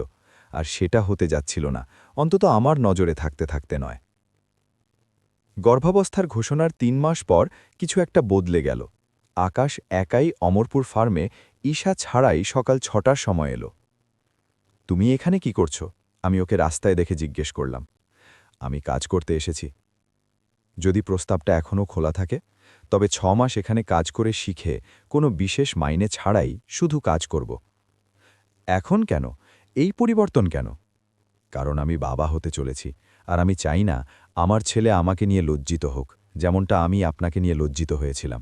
আর আমার উপলব্ধি হয়েছে যে ওকে মূল্যবোধ শেখানোর জন্যে আমাকে আগে সেগুলো যাপন করতে হবে, শুধু ওগুলোর ব্যাপারে কথা বললে হবে না। আর ঈশা, ও কি রাজি? না, ও রেগে আছে। ও বলছে আমাকে ভুল পথে চালিত করা হচ্ছে, আমার নাকি উত্তরাধিকারের জন্য লড়াই করা উচিত, বিনামূল্যে কাজ করা উচিত নয়। তাহলে তুমি এখানে কেন? কারণ আমাকে আপনাকে, নিজেকে আর আমার অনাগত ছেলেকে কিছু দেখাতে হবে, যে আমি আসল কাজ করতে পারি, যে আমি শুধু নরম হাতের কোনো অফিসের লোক নই, যে আমার মধ্যে আমার বাবার কিছু গুণ আছে। আমি আমার ছেলের মধ্যে ফায়দা খোঁজার চেষ্টা করলাম, কিন্তু আমি শুধু দৃঢ় সংকল্প দেখলাম। হয়তো মরিয়া ভাবও মিশেছিল, কিন্তু বাস্তব। ঠিক আছে, তুমি আজ থেকেই শুরু করতে পারো, কিন্তু নিয়ম স্পষ্ট। আমি যখন উঠি তখন তুমিও উঠবে, আমি যতটা কাজ করি তুমিও ততটা করবে। আমি যা করি তুমিও তাই করবে, কোনো অভিযোগ ছাড়া, কোনো শর্টকাট ছাড়া। বুঝেছ? বুঝেছি। আর আকাশ, এটা আশা করো না যে এতে আইনি কাগজপত্র এখনই বদলে যাবে। এটা আশা করো না যে 6 মাস পর সবকিছু ঠিক তেমনটাই হবে যেমনটা তুমি চেয়েছিলে। এটা তোমার নিজের ব্যাপারে, নিজেকে প্রমাণ করার ব্যাপারে, আমাকে প্রভাবিত করার জন্য নয়। আমি বুঝি। আর পিতাজি, আমি সবকিছুর জন্য দুঃখিত। বিয়ের জন্য, আপনাকে রক্ষা না করার জন্য, লজ্জিত হওয়ার জন্য, সবকিছুর জন্য। ক্ষমা শুরু মাত্র, কিন্তু কাজই আসল। কাজ করে দেখাও যে তুমি সিরিয়াস। আর সে তাই করল। 6 মাস ধরে আকাশ কাজ করল। সে সত্যি কাজ করল। ভোরে উঠত, পশুদের দেখাশোনা করত, বেড়া মেরামত করত, মাঠে কাজ করল, হাতে কড়া পড়ল, সাথে সাথে ক্লান্ত শরীর আর রোদে পড়া চামড়া নিয়ে সে লড়ে গেল। ঈশা ওকে অনবরত ফোন করতে থাকত। এসব বোকামি, তুমি নিজের ক্যারিয়ার আর নিজের ভবিষ্যৎ নষ্ট করছ। কেন? শুধু এক জেদি বুড়োকে প্রভাবিত করার জন্য? কিন্তু আকাশ লেগে রইল। আর ধীরে ধীরে ওর মধ্যে কিছু একটা বদলে গেল। অথবা হয়তো সে শুধু সেই সব আবার খুঁজে পেল যা সব সময় ছিল। সেই ছেলেটা যাকে আমি বড় করেছিলাম, কলেজ আর শহর ওকে বদলে দেওয়ার আগে। পিতাজি, সে একদিন বলল যখন আমরা কাঁধে কাঁধ মিলিয়ে কাজ করছিলাম, আমি এখন বুঝতে পারছি যে আপনি এটাকে এত কেন ভালোবাসেন। এটা শুধু জমি নয়, শুধু কাজ নয়, এটা কোনো আসল জিনিসের সাথে যুক্ত হওয়া, কিছু একটা যা আপনি নিজের হাতে বানান। একেবারে তাই। আর এটাই আমি তোমাকে ছোটবেলায় শেখানোর চেষ্টা করছিলাম, কিন্তু তুমি শোনার জন্য তৈরি ছিলে না। আর এখন আমি আছি, কারণ আমি বাবা হতে চলেছি, আর আমি চাই আমার ছেলে এটা বুঝুক যে সে সৎ কাজকে মর্যাদা দেবে, আর কোনো দিন নিজের শিকড় নিয়ে লজ্জিত হবে না। আর ঈশা, ও কি বোঝে? এখনও না, কিন্তু ও আমার মধ্যে পরিবর্তন দেখতে শুরু করেছে, আর আমার মনে হয় শেষে হয়তো ও এটার গুরুত্ব বুঝবে। আকাশের কাজ শুরু করার 4 মাস পর এক পুত্র সন্তানের জন্ম হল। ওরা ওর নাম রাখল আমার নাম অনুযায়ী, লুইস। আমার নামে? পিতাজি, আকাশ হাসপাতাল থেকে ফোন করল। আপনারা আসতে পারেন, আমি চাই আপনারা আপনাদের নাতির সাথে দেখা করুন। সুমিত্রা আর আমি আশা আর ভয় মেশানো মন নিয়ে গেলাম। আশা ছিল এটা একটা নতুন শুরু হবে, ভয় ছিল ঈশা আমাদের এখনও হয়তো দূরে সরিয়ে দেবে। কিন্তু যখন আমরা ঘরে ঢুকলাম তখন কিছু একটা আলাদা ছিল। ঈশা বাচ্চাটাকে কোলে নিয়েছিল, আর যখন সে আমাদের দেখল তার মুখে কোনো বিরক্তি ছিল না, বরং ক্লান্তি ছিল আর হয়তো একটা গ্রহণ করার ভাব ছিল। প্রেমচাঁদজি, সুমিত্রাজি, আসার জন্য ধন্যবাদ। এটা আমাদের নাতি, অবশ্যই আমরা আসতাম। আর আমি বিয়েতে যা বলেছিলাম আর যেভাবে আপনাদের সাথে ব্যবহার করেছিলাম তার জন্য ঠিকভাবে ক্ষমা চাইতে চাই। আমি পুরোপুরি ভুল ছিলাম, আর আমার আফসোস হচ্ছে। আমি আকাশের দিকে তাকালাম, যে মাথা নেড়ে নিশ্চিত করল যে এটা বাস্তব ছিল, কিছু পাওয়ার জন্য করা কোনো নাটক নয়। আর কি বদলালো? আমি আকাশকে জিজ্ঞেস করলাম। পিতাজি, এই মাসগুলোতে ও আমাকে কাজ করতে দেখেছে। ও দেখেছে আমি কিভাবে বদলে গেছি। ও ফার্মের মধ্যে এমন কিছু খুঁজে পেয়েছে যা আমি কোনোদিন দেখিনি। আর এতে আমার উপলব্ধি হয়েছে যে আমার ঘৃণা আপনাদের জন্য ছিল না, এটা আমার নিজের নিরাপত্তার অভাবের জন্য ছিল, যথেষ্ট যোগ্য না হওয়ার ভয়ের জন্য ছিল, আর আমি সেটা আপনাদের ওপর চাপিয়ে দিয়েছিলাম। এটা খুব গভীর উপলব্ধি। আমার থেরাপিস্ট আমাকে এটা দেখতে সাহায্য করেছেন। হ্যাঁ, আমি থেরাপিতে আছি কারণ আমার উপলব্ধি হয়েছে যে আমার সমস্যা ছিল, ভ্রান্ত মূল্যবোধ ছিল, আর যদি আমাকে মা হতে হয় তবে আমাকে সেগুলো ঠিক করতে হবে। সুমিত্রা বিছানার কাছে এলো। আমরা কি লুইসকে দেখতে পারি? অবশ্যই। ঈশা আমাদের হাতে বাচ্চাটা দিল, আর যখন আমি ওকে কোলে নিলাম তখন আমি কিছু একটা অনুভব করলাম। শুধু নতুন নাতির জন্য ভালোবাসা নয়, বরং আশা যে হয়তো এই পরিবার আবার জোড়া লেগে যেতে পারে। এটা খুব সুন্দর, আমি ধরা গলায় বললাম। নিজের দাদুর মতো। আকাশ বলল, কোনো ব্যঙ্গ ছাড়া, সত্যিকারের গর্বের সাথে। আর সেই মুহূর্তে আমি বুঝতে পারলাম যে আমরা কিছু একটা অর্জন করেছি। পূর্ণতা নয়, কিন্তু অকৃত্রিমতা, বাস্তব সম্মান আর মূল্যবোধের ওপর ভিত্তি করা পরিবার, আড়ম্বরের ওপর নয়। লুইসের জন্মের পরের মাসগুলো পরিবর্তনশীল ছিল।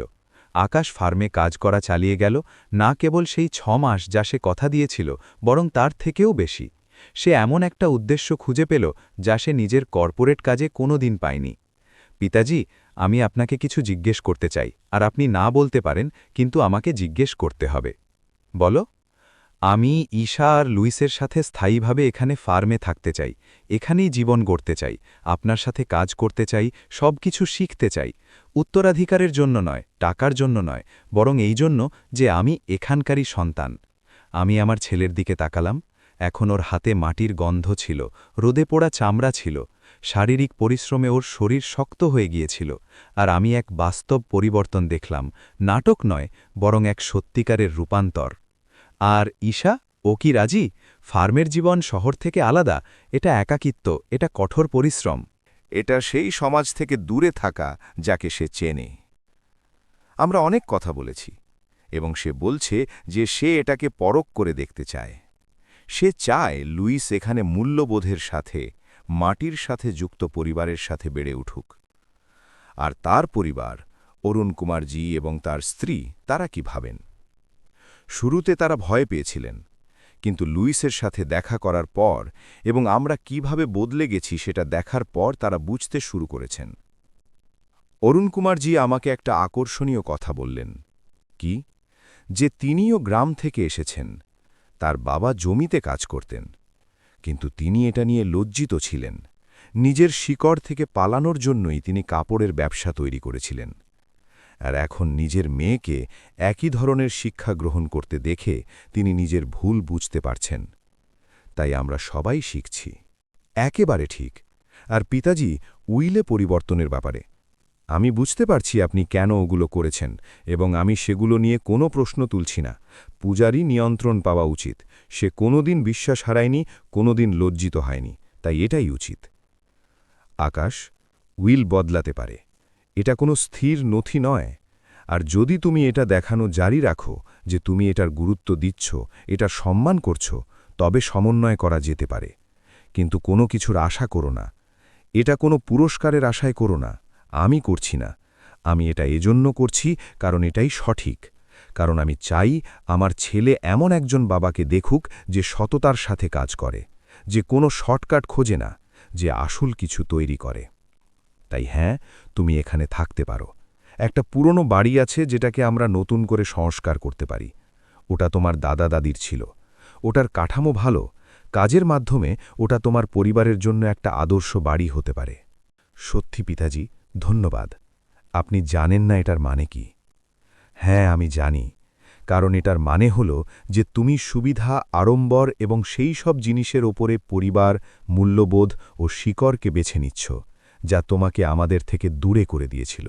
সেই রাতে আমি সুমিত্রার সাথে এই সিদ্ধান্তের ব্যাপারে কথা বললাম। তোমার কি মনে হয় ওদের এখানে স্থায়ীভাবে রাখা একটা ভালো ভাবনা? হ্যাঁ, কারণ আকাশ সত্যি বদলে গেছে এবং ঈশা চেষ্টা করছে। সবকিছু যে একদম ঠিকঠাক হবে তা নয়, মুশকিল আসবে, ঝগড়াও হবে, কিন্তু শেষ পর্যন্ত এটা পরিবার, আর পরিবার নিজের সমস্যাগুলো মিটিয়ে নেয়। আর তোমার মনে আছে না সে বিয়েতে কি বলেছিল? আমরা ছবিতে গ্রামের লোক চাই না। আমার সেই কথাটা রোজ মনে পড়ে, কিন্তু আমি এটাও দেখছি যে সে নিজের কাজের জন্য অনুতপ্ত। সে আরও ভালো হবার চেষ্টা করছে। যদি আমরা তাকে সুযোগই না দেই, তবে আমরা কি ধরনের মানুষ হব? আমরা এমন মানুষ যারা নিজেদের সম্মান রক্ষা করে। হ্যাঁ, কিন্তু আমরা এমন মানুষও যারা ক্ষমা করে যখন ক্ষমা চাওয়া হয়। আর আকাশ ও ঈশা এটা নিজেদের কর্ম দিয়ে, নিজেদের সময় দিয়ে আর নিজেদের পরিশ্রম দিয়ে অর্জন করছে। সে ঠিকই বলেছিল। সব সময়ের মতো পুরনো বাড়ির মেরামতে 3 মাস সময় লাগল। আকাশ আমার কর্মচারীদের সাথে নিজে কাজ করল, ছুতরের কাজ, প্লাম্বিং সবকিছু শিখল, এবং ঈশা রং করল, সাজসজ্জা করল, এমন একটা শৈলী দিয়ে যা অমরপুর ফার্মের ঐতিহ্যের সম্মান করত, কিন্তু তাতে আধুনিকতার ছোঁয়াও ছিল। প্রেমচাঁদজি, ঈশা একদিন আমাকে বলল যখন আমরা কাজ তদারকি করছিলাম, আমি কি আপনাকে পাপা বলতে পারি? আমি জানি আমি এই অধিকার পুরোপুরি অর্জন করিনি, কিন্তু আমি চেষ্টা করতে চাই। এই পরিবর্তন কেন?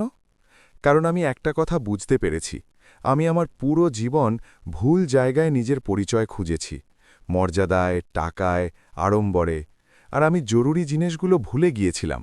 পরিবার, আসল সম্মান, সত্যিকারের ভালোবাসা, এটা সেই জ্ঞান যা অনেক মানুষ কোনোদিন শেখে না। আমি এটা কঠিনভাবে শিখেছি। প্রায় সব কিছু হারিয়ে একজন ভালো মানুষ আর তার স্ত্রীকে নিজের অহংকারের কারণে দূরে সরিয়ে দিয়েছিলাম, এবং আমি সেই ভুল আর করতে চাই না। ঠিক আছে, তুমি আমাকে পাপা বলতে পারো, কিন্তু ঈশা, এর সাথে নামের প্রতি সম্মান জানানোর দায়িত্বও আসে। এটা কি বোঝায়? এটা সম্মান করা, আকাশকে শেখানো যে গেও হওয়া কোনো অপমান নয়, বরং একটা গর্বের বিষয়। আমি তাই করব, আমি কথা দিচ্ছি। যেদিন ওরা থাকতে এলো, আমরা একটা বড় ভোজের আয়োজন করলাম। পরিবার, বন্ধু, ফার্মের কর্মচারীরা সবাই কেবল বাড়িতে থাকতে আসার উৎসব পালন করছিল না, বরং একটা ভেঙে যাওয়া পরিবারের জোড়া লাগার উৎসবও পালন করছিল। পূজা তার স্বামীর সাথে এলো। পাপা, আমি আকাশের জন্য খুশি, সত্যি ও নিজের পথ খুঁজে পেয়েছে। তোমার উত্তরাধিকার নিয়ে চিন্তা নেই যে হয়তো জিনিসগুলো বদলে যাবে? না, কারণ যদি সেগুলো বদলায়, তবে এই কারণেই যে আকাশ সেটার যোগ্য, আর আমি তার জন্য খুশি হব। এটা আমার কাছে কোনোদিন প্রতিযোগিতা ছিল না, এটা সবসময় ঠিক কাজ করার ব্যাপারে ছিল, এবং আপনি ঠিক কাজ করেছিলেন যখন আপনি নির্ধারণ সীমা তৈরি করেছিলেন, এবং এখন আকাশ সঠিক উপায়ে জবাব দিচ্ছে। তুমি আমার থেকে ভালো মানুষ যে তোমাকে মেয়ে হিসেবে পেয়েছি। আমি সবচেয়ে সেরার থেকেই শিখেছি। খাবার সময় আকাশ একটা ভাষণ দিল। আমি সবাইকে ধন্যবাদ জানাতে চাই, বিশেষ করে আমার পাপাকে। 1 বছর আগে তিনি আমাকে অপমানিত করেছিলেন, শারীরিকভাবে নয়, চিৎকার করে নয়, বরং 4টে সাধারণ শব্দ দিয়ে, যা আমার জীবন বদলে দিয়েছিল। সবাই কৌতূহলের সাথে দেখছিল। যখন আমি ওনার কাছে হানিমুনের জন্য ফার্মের চাবি চেয়েছিলাম, ঈশাকে ওনার অপমান করতে দেওয়ার পর, ওনাকে রক্ষা না করার পর, আমার মনে হয়েছিল উনি আমাকে দিয়ে দেবেন, কারণ উনি আমাকে সব সময় সবকিছু দিয়েছেন। কিন্তু তার বদলে উনি 4টে শব্দ বললেন, তোমাকে দেওয়া হবে না। ওই 4টে শব্দ আমাকে এটা দেখতে বাধ্য করেছিল যে আমি কি হয়ে গিয়েছিলাম। নিজের কাপুরুষতার মুখোমুখি হওয়ার জন্য, নিজের শিকড় নিয়ে লজ্জার আর সেই মানুষের প্রতি নিজের অসম্মানের মুখোমুখি হওয়ার জন্য যিনি আমার জন্য সব কিছু বিসর্জন দিয়ে দিয়েছিলেন।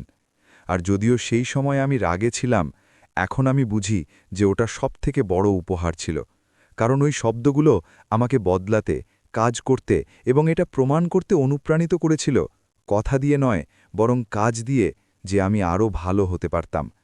আমি সেই মানুষটা হতে পারতাম যাকে আমার বাবা বড় করেছিলেন, সেই নকল মানুষটা নয় যাকে শহর আর বিশ্ববিদ্যালয় তৈরি করেছিল।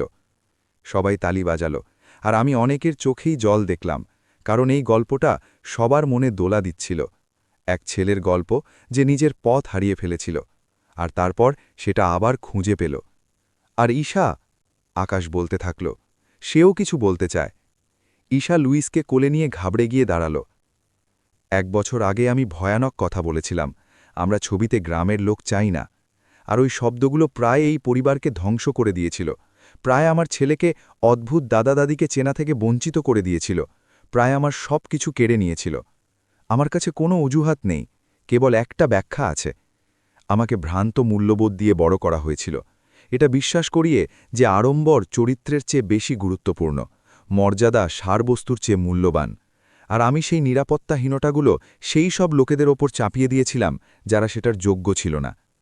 প্রেমচাঁদজি, মাফ করবেন পাপা, আর সুমিত্রা দেবী মা, আমি আপনাদের কাছে ক্ষমা চাইছি, কেবল শব্দ দিয়ে নয়, বরং নিজেকে অন্যভাবে যাপন করার প্রতিশ্রুতি দিয়ে, লুইসকে সেই মূল্যবোধ শিখিয়ে যেটার প্রতিনিধিত্ব আপনারা করেন, সৎ কাজ, সত্যিকারের মর্যাদা, নিঃস্বার্থ ভালোবাসা।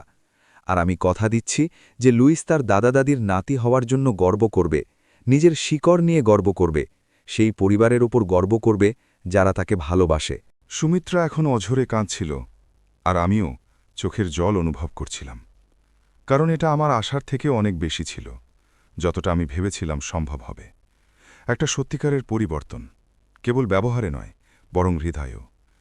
খাওয়ার পর আমি আকাশের সাথে সম্পত্তির উপর হাঁটলাম, কেবল আমরা দুজন। পাপা, আমি সেই দিনের ব্যাপারে কিছু বলতে চাই, যখন আপনি বলেছিলেন তোমাকে দেওয়া হবে না। ওটার ব্যাপারে কি? সেই সময় আমি আপনাকে ঘৃণা করতাম। আমার মনে হয়েছিল আপনি নিষ্ঠুর ছিলেন, প্রতিশোধ পরায়ণ ছিলেন, অতিরিক্ত কঠোর ছিলেন। কিন্তু এখন আমি বুঝি যে ওটা ভালোবাসা ছিল, কঠিন ভালোবাসা। ভালোবাসা যা আমাকে বড় হওয়ার জন্য বাধ্য করেছিল, আরও ভালো হওয়ার জন্য। এটা সবথেকে কঠিন কাজ ছিল যা আমি করেছি, নিজের ছেলেকে কোনো কিছু না বলা এবং সীমা নির্ধারণ করা, কারণ আমার একটা অংশ হাল ছেড়ে দিতে চেয়েছিল, লড়াই এড়াতে চেয়েছিল। কিন্তু আমি জানতাম যে যদি আমি সেটা করতাম, তবে আমি তোমাকে বিনাশের পথে চলতে দেওয়ার অনুমতি দিচ্ছি। আর যদি তুমি না বদলাতে, যদি তুমি জেদি হয়ে থাকতে, তবে আমাদের যোগাযোগ বিচ্ছিন্ন হয়ে যেত, আর সেটা ভয়ানক হতো। কিন্তু ওটা জরুরিও হতো, কারণ আমি নিজের মর্যাদার সাথে আপোষ করতে পারি না, নাকি তোমার মায়ের মর্যাদার সাথে, কারোর জন্য নয়, এমনকি তোমার জন্যেও নয়। সেটাই আপনি আমাকে শেষে শেখালেন, যে মর্যাদার ওপর আপোষ করা যায় না, সম্মান ঐচ্ছিক নয়, আর আসল পরিবার সেই মূল্যবোধের ওপর তৈরি হয়, দায়বদ্ধতা বা রক্তের ওপর নয়। একেবারে উইলের আইনি পরিবর্তন আপাতত বজায় থাকবে, কারণ তুমি অবশ্যই পরিবর্তন দেখিয়েছ, কিন্তু আমাকে সেটার ধারাবাহিকতা দেখতে হবে। আমাকে জানতে হবে যে এটা শুধু একটা পর্যায় নয়, এটা তুমি এখন আসলে কে, আর এটা সময় লাগে। আমি বুঝি, আর আমি কোনো কিছু বদলানোর জন্য বলছি না। আমি শুধু চাই আপনি জানুন যে আমি এটা উত্তরাধিকারের জন্য করছি না, আমি এটা করছি কারণ এটা সঠিক।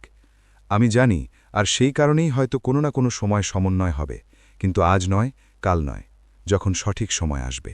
আকাশ আর ঈশার ফার্মে আসার 1 বছর পর সবকিছু ঠিক পথে ফিরে এসেছিল।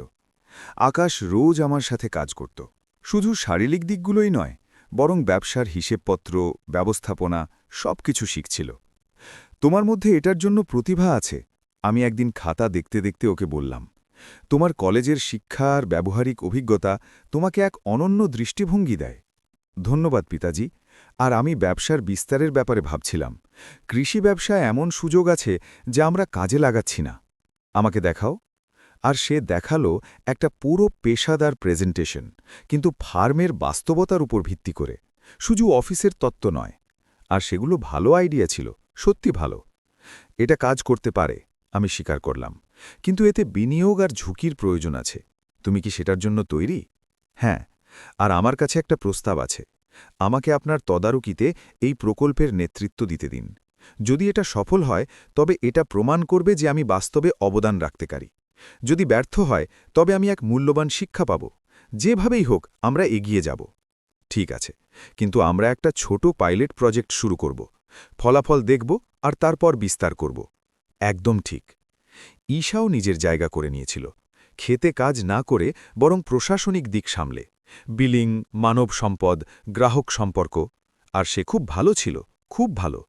পিতাজি সে একদিন আমাকে বলল, এখন স্বাভাবিকভাবেই আমাকে এভাবেই ডাকছিল। আমরা সিস্টেমকে আধুনিক করতে পারি, ডিজিটালাইজেশন আরও দক্ষ হবে। আমি একজন পুরনো কৃষক, প্রযুক্তি আমার শক্তি নয়, কিন্তু এটাই ভবিষ্যৎ।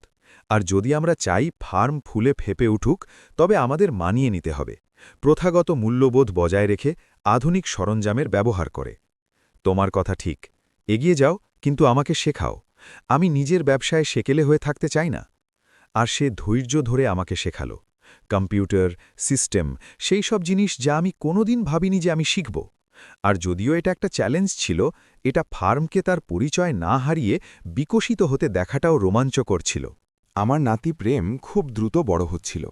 2 বছর বয়সে সে কোনো ভয় ছাড়া প্রাকৃতিকভাবে কৌতূহলের সাথে পশুদের ছুঁয়ে আস্তাবলের মাঝে ঘুরে বেড়াত।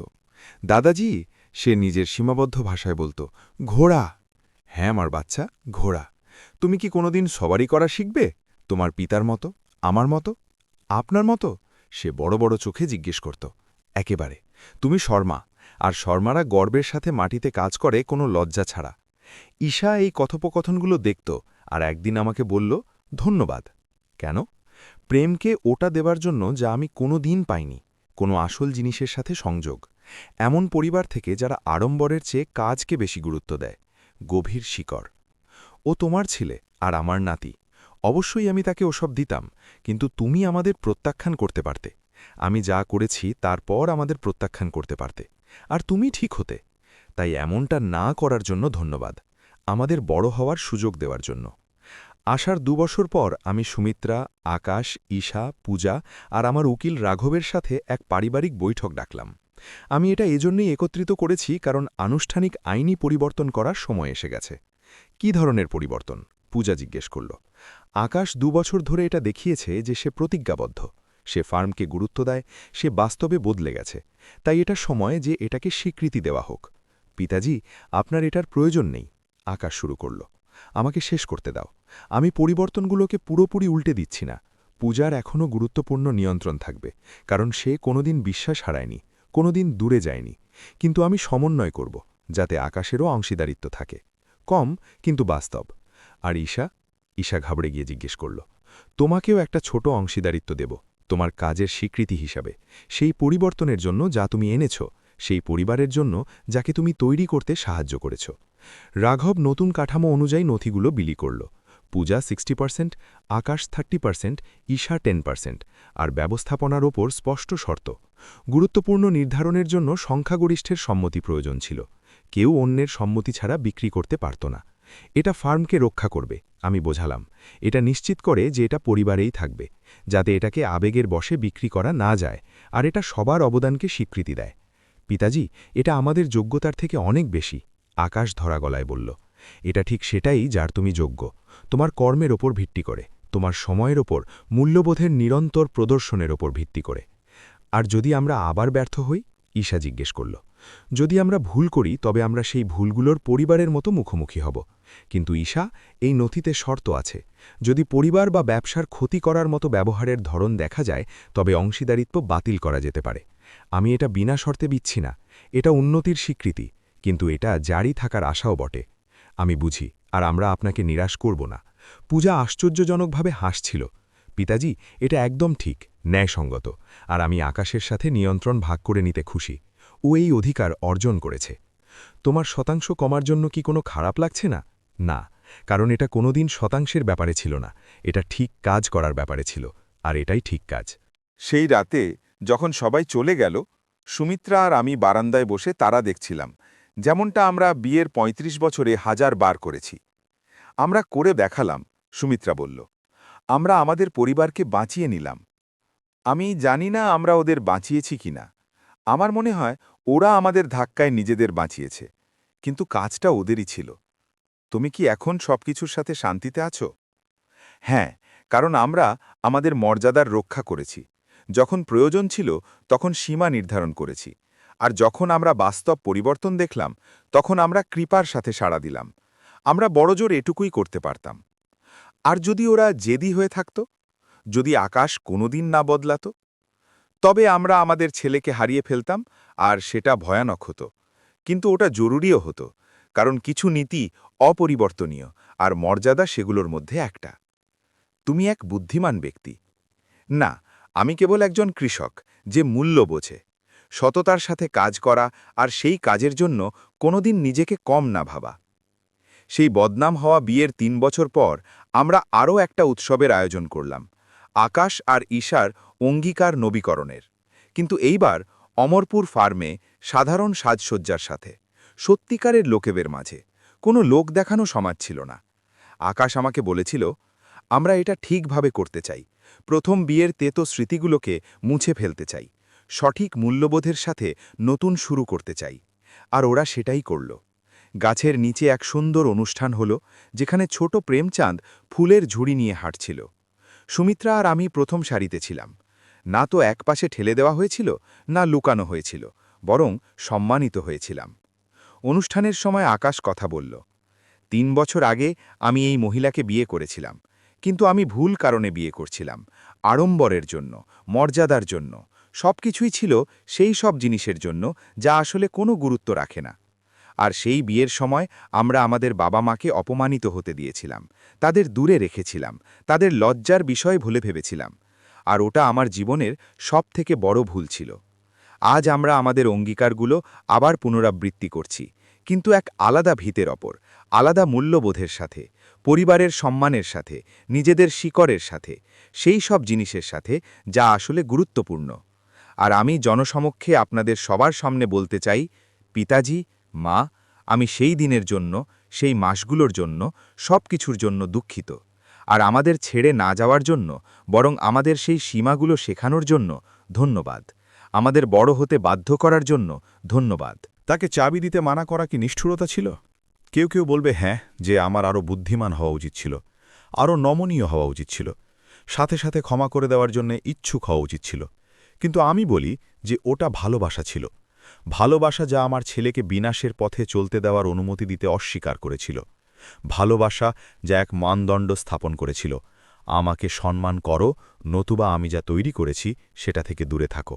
আর সেই কঠিন ভালোবাসা কাজ করেছিল, কারণ আকাশকে বেছে নিতে হয়েছিল, হয় সেই স্ত্রীর সাথে থাকা যে আমার অসম্মান করত আর পরিবারকে হারিয়ে ফেলা, নতুবা বদলে যাওয়া, বড় হওয়া এবং সেই মানুষটা হওয়া যা তার সব সময় হওয়া উচিত ছিল। সে পরিবর্তনকে বেছে নিল, সাথে সাথে নয়, লড়াই ছাড়া নয়, কিন্তু শেষ পর্যন্ত। আর আজ ৩ বছর পর আমার কাছে এক ছেলে আছে যার ওপর আমি গর্ব করি, এক পুত্রবধূ আছে যে অহংকারী সমালোচক থেকে এক বিনয়ী মহিলাতে বদলে গেছে, আর এক নাতি আছে যে সৎ কাজকে মর্যাদা দিয়ে বড় হবে। হরিয়ানা থেকে ৫৬ বছর বয়সে এবং পরিবার আবার এক হবার সাথে সাথে আমি আপনার সাহসের কামনা করি, সেই সাহস যা প্রয়োজন হলে সীমা নির্ধারণ করে, নিজের মর্যাদাকে কোনো অজুহাত ছাড়া রক্ষা করে, যখন কিছু আপনার নীতি লঙ্ঘন করে তখন না বলার সাহস। কারণ গ্রামের হওয়া লজ্জা নয়, বরং সম্মান। হাত দিয়ে কাজ করা হীন নয়, এটা সভ্যতার ভিত। আর যারা ঘাম আর বিসর্জন দিয়ে নির্মাণ করে তারা যে কোনো এমন সমাজের চেয়ে বেশি মূল্যবান হয় যারা কেবল বড় বড় কথা বলে। আমার পুত্রবধূ সেই শিক্ষা কঠিনভাবে শিখেছে, কিন্তু সে শিখেছে, আর এখন সে আমার নাতিকে সেই মূল্যবোধ শেখায় যে সৎ কাজ মহান, শিকড় উদযাপনের জন্যে, আর গ্রামের লোক লজ্জা নয়, বরং দেশের মেরুদণ্ড। আমার গল্প শোনার জন্য ধন্যবাদ। আর যদি এটা কোনোভাবে আপনার সাহায্য করে থাকে, যদি এটা আপনাকে নিজের সীমা নির্ধারণ করার শক্তি দিয়ে থাকে, তবে এটাকে শেয়ার করুন, কারণ কোথাও না কোথাও কেউ নিজের কাজের জন্যে, নিজের শিকড়ের জন্যে, নিজের সত্তার জন্যে ছোট বলে গণ্য হচ্ছে। আর তাদের এটা জানার প্রয়োজন আছে যে নিজের মর্যাদা রক্ষা করা সঠিক, এটা আবশ্যক, এটা নিজের শুদ্ধতম রূপে আত্মপ্রেম। 4টে শব্দ আমার পরিবারকে বদলে দিয়েছিল। তোমাকে দেওয়া হবে না। 4টে সাধারণ শব্দ যা বলেছিল সম্মানের ওপর কোনো আপোষ হয় না, মর্যাদার ওপর কোনো আপোষ হয় না, আর গ্রামের হওয়া কোনো অপমান নয়, বরং এমন এক পরিচয় যার ওপর আমার অসীম গর্ব আছে। আর যদি কেউ এটা মেনে নিতে না পারে, তবে তারা আমার কাছে, আমার বাড়ি পর্যন্ত, আমার উত্তরাধিকার পর্যন্ত পৌঁছনোর যোগ্য নয়। এটাই সেই শিক্ষা যা আকাশ আর ঈশা শিখেছে, যারা এখন প্রতিদিন পরিবারের সাথে ফার্মে থাকে, একই জমিতে কাজ করে, যার ওপর তাদের দাদা দাদি কাজ করেছিলেন, যার ওপর আমি কাজ করেছি, যার ওপর ছোট প্রেমচাঁদও একদিন কাজ করবে। শর্মা পরিবারের ৩ প্রজন্ম, কোনো লজ্জা ছাড়া, কোনো ক্ষমা চাওয়া ছাড়া। প্রেমচাঁদ শর্মার মুখে গর্ব আর আত্মসম্মানের আভা ছিল। সুমিত্রা দেবী ওনার হাতের ওপর নিজের হাত রাখলেন। ওনার চোখে নিজের স্বামীর জন্য গভীর ভালোবাসা ছিল। মুম্বাইয়ের চাকচিক্যের মাঝেও অমরপুর ফার্মের মাটির গন্ধ ওনার রোমে রোমে মিশেছিল। ওনার কাছে ওনার পরিচয়, ওনার উত্তরাধিকার, ওনার স্বাভিমানী সব কিছু ছিল। তিনি আকাশ শর্মার দিকে তাকালেন। বেটা, আমরা যা কিছু বানিয়েছি তা পরিশ্রম আর সততা দিয়ে বানিয়েছি। এটাই আমাদের পরিচয়। আমাদের হাতে আজও সেই মাটির গন্ধ আছে যেখান থেকে আমরা এসব দাঁড় করিয়েছি। এটার ওপরেই আমাদের গর্ব। পূজা শর্মা অস্বস্তি বোধ করে আঙুল মটকাতে লাগল, কিন্তু প্রেমচাঁদ শর্মা নিজের কথা চালিয়ে গেলেন। এই ১৫০ কোটি টাকা শুধু কাগজের টুকরো নয়, এটা আমাদের ঘামের কামাই। আমরা পশুর মতো পরিশ্রম করেছি, জি জান লাগিয়ে দিয়েছি। এই গ্রামের মাটিই আমাদের এসব দিয়েছে। মুম্বাইয়ের এই চাকচিক্যের মাঝে, এই শহরের আড়ম্বরে তুমি কি ভুলে গেছ যে আমরা কোথা থেকে এসেছি? ঈশা মিত্তাল নাক ছিটকাল। তার মুখে পরিষ্কারভাবে অপছন্দ ফুটে উঠছিল। শ্বশুরমশাই, এখন এই গ্রামের কথা ছেড়ে দিন। এই বিয়ে মুম্বাইয়ে হচ্ছে, এক খুব অভিজাত পরিবারের সাথে। লোকে কি বলবে? তার গলায় এক হালকা অবজ্ঞা ছিল, যা প্রেমচাঁদ শর্মাকে বিঁধল। লোকে কি বলবে? প্রেমচাঁদ শর্মা তার কথা পুনরাবৃত্তি করলেন। ওনার গলায় গভীর কষ্ট আর ক্রোধ ছিল। আমার পরোয়া নেই যে শহরের লোক কি বলবে। আমার তো শুধু নিজের আর নিজের স্ত্রীর সম্মানের চিন্তা। আমাদের সম্মানের প্রশ্ন ঈশা। তিনি সুমিত্রা দেবীর হাত আরও শক্ত করে ধরলেন। আমি জানি যে তোমার আর তোমার মুম্বাইয়ের বন্ধুদের জন্য আমরা গেঁয়ো হব। তোমার লজ্জা লাগছে হয়তো যে তোমার শ্বশুর কুর্তা পাজামা পরে বিয়েতে আসবে। প্রেমচাঁদ শর্মার চোখে এক যন্ত্রণা ছিল। কিন্তু আমি সেই মানুষ নই যে নিজের পরিচয় লুকাব। আমি সেটাই পড়ব যা আমার মন চাইবে, যা আমার সম্মান বাড়াবে। আকাশ শর্মা মিটমাট করার চেষ্টা করল। পিতাজি, ঈশা ওটা বোঝাতে চায়নি। কিন্তু প্রেমচাঁদ শর্মা তাকে থামিয়ে দিলেন। না বেটা, সে ওটাই বোঝাতে চেয়েছে। তুমি কেন বুঝতে পারছ না যে এটা আমাদের পরিচয়ের উপর আক্রমণ? তুমি কি কোনোদিন আমাকে নিজের জন্য কিছু চাইতে দেখেছ? এই ১ কোটি টাকাও তোমার বিয়ের জন্য আমি নিজের পরিশ্রমের কামাই থেকে দিয়েছি।